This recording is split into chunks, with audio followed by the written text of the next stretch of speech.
नमस्कार। मैं अशोक जरोटी। सभी भाइयों का स्वागत है। दोस्तों, सुप्रीम कोर्ट के हथौड़े से कॉकरोचों में कोहराम। आज का वीडियो बहुत अच्छा है, आखिर तक देखना।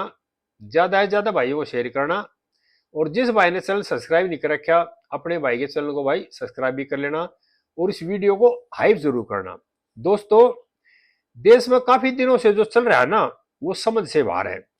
सड़कों पर जो उपद्रव कर रहे हैं, वही हालात संसद के हो रहे हैं। सरकार चाह रही थी इस मानसून सत्र में कई बिल पास कराए जाएं, जिससे कि देश का भला हो, देश के लोगों का भला हो। लेकिन विपक्ष के जो नेता हैं, वो संसद को चलने नहीं दे रहे। और बाहर जो कॉकरोच है ना, वो सड़कों पर लोगों को नहीं चलने दे रहे।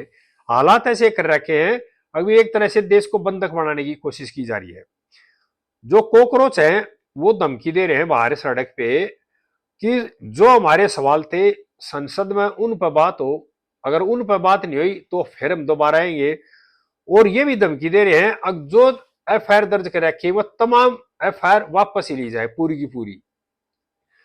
लेकिन ये नहीं चाह रहे स्टूडेंटों की ली जाए, वो ये चाह रहे हैं जितने भी लोग शामिल थे ना सभी ये एफआईआर वापस ले जा रहे हैं। इस तरह की धमकी दे रहे हैं सरकार को।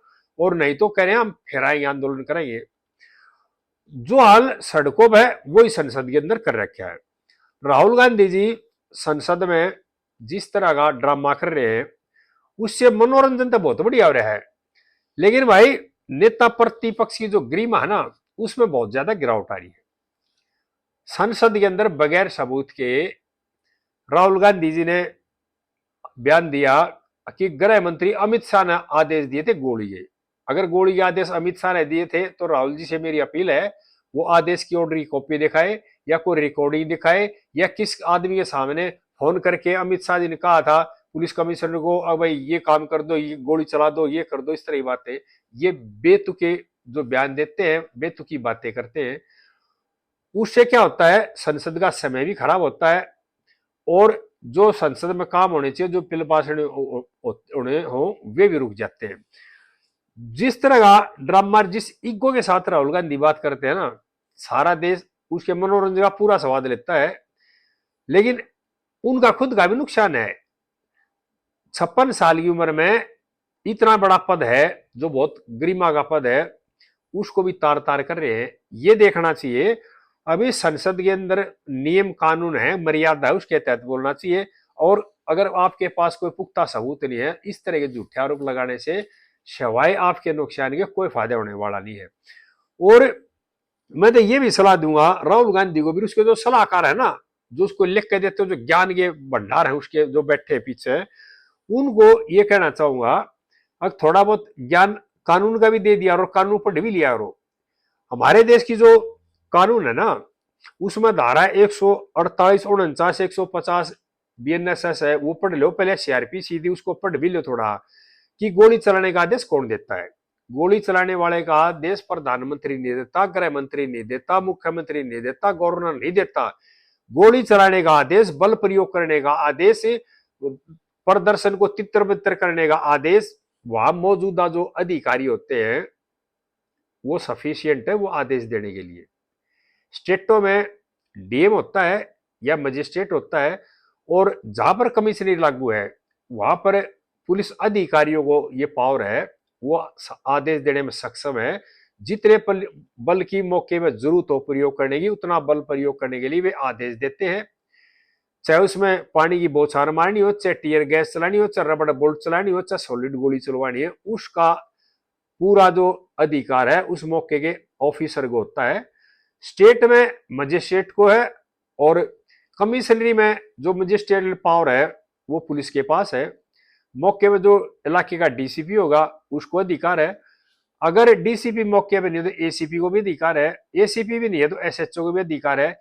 यानी सब इंस्पेक्टर रैंक के पुलिस ऑफिसर को यह अधिकार है, अगर कोई दंगा भड़क जाता है उस दंगे के अंदर उसको काबू करने के लिए, शांति व्यवस्था कायम करने के लिए जितने बल प्रयोग की जरूरत हो उतना बल प्रयोग के वो आदेश दे सकता है।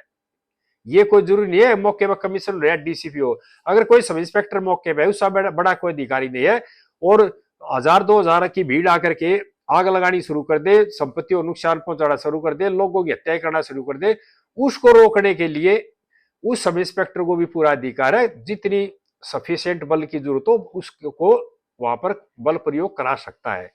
लेकिन क्या है, देश की जनता को गुमराह करने के लिए, संसद को ना चलने के लिए संसद के अंदर ऐसे ऐसे आरोप लगाएंगे जिससे कि अपनी तो थूथू होती है और देश की भी थूथू होती है, बाहर भी देश का नेता प्रतिपक्ष किस तरह की बात है, किस तरह ज्ञान रखता है। दूसरा, मैं यहाँ राहुल गांधी जी से एक सवाल कर रहा हूं, आप बार बार इस बात पर जोर दे रहे हो स्टूडेंटों के साथ ये कर दिया, स्टूडेंटों के साथ ये कर दिया, स्टूडेंटों के साथ ये कर दिया। एक बार भी राहुल गांधी जी ने यह जिक्र नहीं किया कि दिल्ली पुलिस की 30-40 गाड़ियां तोड़ दी गई, दिल्ली पुलिस के 150 जवान दाखिल कर हो गए हॉस्पिटल में, उनको चोटें मारी गई, सिपाही से लेकर डीआईजी तक या स्पेशल कमिश्नर तक वो लोग घायल हो गए।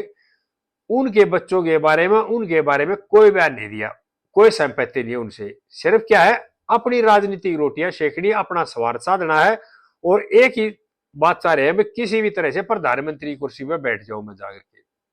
मेरा यह निवेदन है राहुल जी से कि देश की जनता कुर्सी में बैठाएगी आपको, आपके एरोगेंस से, आपके चाहने से आप प्रधानमंत्री नहीं बन सकते। प्रधानमंत्री जब बनेगी जब देश की जनता आपको वोट देगी और आपको चुनाव जिताएगी। जिन जनजीओं के या जिन उपद्रवियों के साथ दे रहे हो वहां पे, या जिन सीजेपी वालों के साथ दे रहे हो, और जिन पुलिस वालों के बारे में आपके मुंह से एक शब्द भी नहीं निकला, पुलिस वालों के भी परिवार हैं हिंदुस्तान के अंदर। पूरी जो पुलिस फोर्स गिनती जाए ना तो कई लाख हैं और कई लाख से ज्यादा उनकी वोटें हैं, जिसमें अगर आप अर्धसैनिक बलों को भी जोड़ लो, देश की सेना को जोड़ लो, देश की पुलिस को जोड़ लो, तो इनकी संख्या करोड़ों से ऊपर बैठती है जो वोट है इनके, और इनके रिश्तेदार भी हैं। लेकिन उस पर नहीं जाएंगे आप, तो सिर्फ एक ही बात है, पता नहीं आपको सलाह कौन दे रहा है कि आप सिर्फ एक सिंगल चैनल पकड़ेंगे।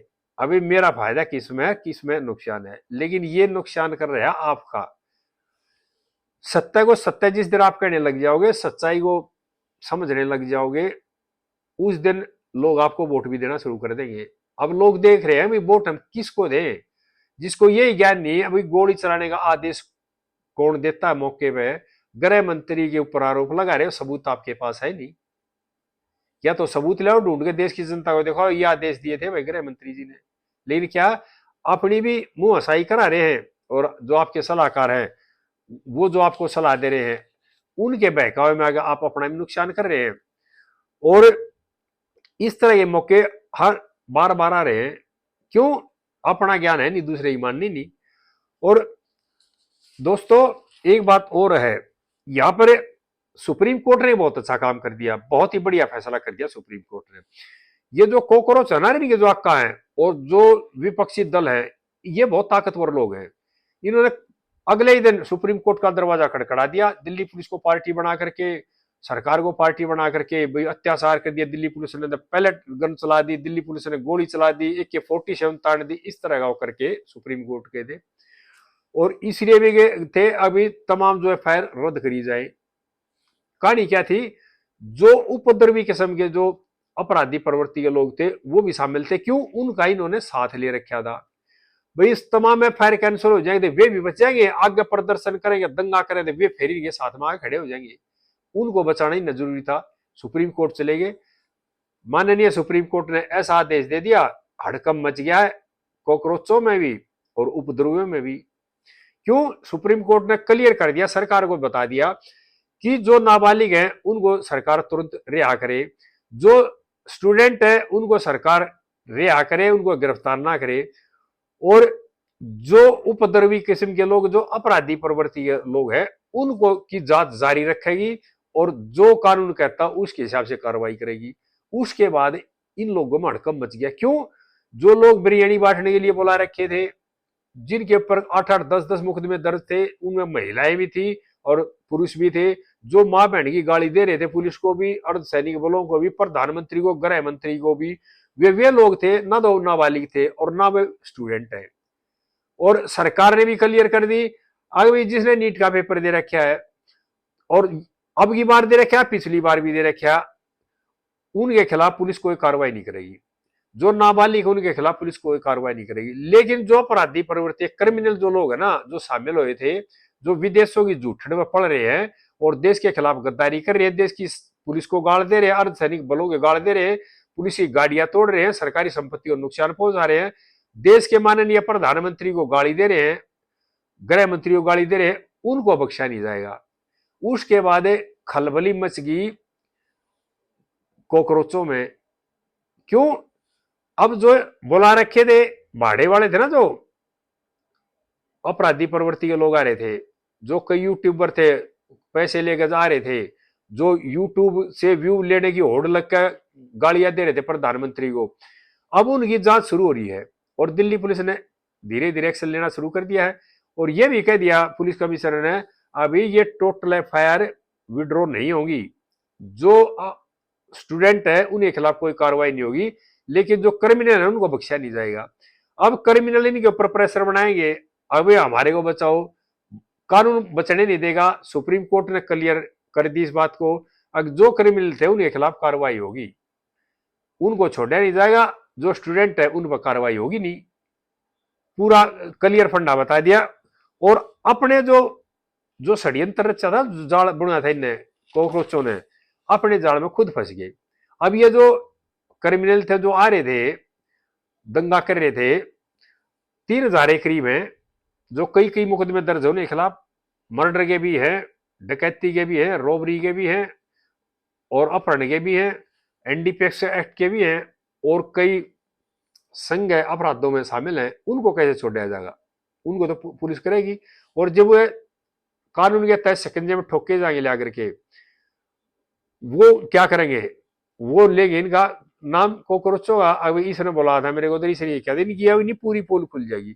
इनने जो षड्यंत्र रचा था ना देश को अछेत्र करने के लिए, उसकी सारी धीरे धीरे परतें खुलेंगी। अब जैसे जैसे इन्वेस्टिगेशन आगे बढ़ेगी, इस तरह से ये सारी चीजें खुलेंगी और जब देखना इनका क्या हाल होगा। और मैं यहाँ एक और बात बताना चाह रहा हूं, ये जो गिद्दड़ भभकी दे रहे हैं ना सीजेपी वाले, अगर हम दोबारा आ जाएंगे, अब इनके साथ कोई नहीं आएगा। और अब की बार आओगे तो पुलिस इनका इलाज भी पूरा तसल्ली से करेगी। पिछली बार तो छोड़ दिया था स्टूडेंट के बहाने, अब ये देख लिया अब ये स्टूडेंट नहीं है तो खाम खाई खाते विपक्षी जो दल होगा, जो विदेशों से जूठन खाते हैं, वहां से मंगाते हैं, सामान बांटते हैं, वो सारा खेल उनका है। जो खाना बांट रहा था उसका 1,000 रुपये खर्च करने का बहुत नहीं है, और वो रोजाना का कई लाख रुपया खाना बांट रहा था, वो खाना खा गया, वो भी एक जायज के दायरे में आ गया।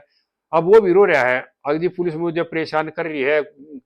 और इस तरह कई जो लड़कियां हैं वो वीडियो बना बना कर रो रही हैं, यानी विक्टिम कार्ड खेल रही है।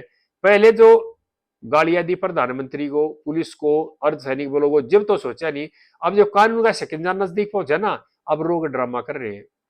लेकिन कानून अपना काम करेगा, कानून थोड़ा धीरे धीरे चलता है लेकिन पक्का चलता है। और हमारे देश का कानून है ना, वो धीरे धीरे ऐसा शिकंजा कर देता है, आदमी को पानी नहीं मांगने देता। और अब सावन का महीना चल रहा है, सावन के महीने में हमारी संस्कृति के हिसाब से सांपों को दूध पिलाया जाता है। लेकिन जब सावन खत्म हो जाता है ना, उसके बाद उनको प्लान भी कर दिया जा। तो ये हालत है, जब हालात थे ठीक है चल रही थी, अब धीरे धीरे जब जांच आगे बढ़ेगी, जो जो उपद्रवी थे, जो जो क्रिमिनल थे इसमें शामिल थे, उनके खिलाफ देखना कितना स्ट्रिक्ट एक्शन होगा। और उनकी 4 पुस्तें याद रखेंगे, अब आगे इस तरह के आंदोलन में नहीं जाएंगे। इस तरह की बातें आगे फिर शेयर करते रहेंगे। जय देशवासियों।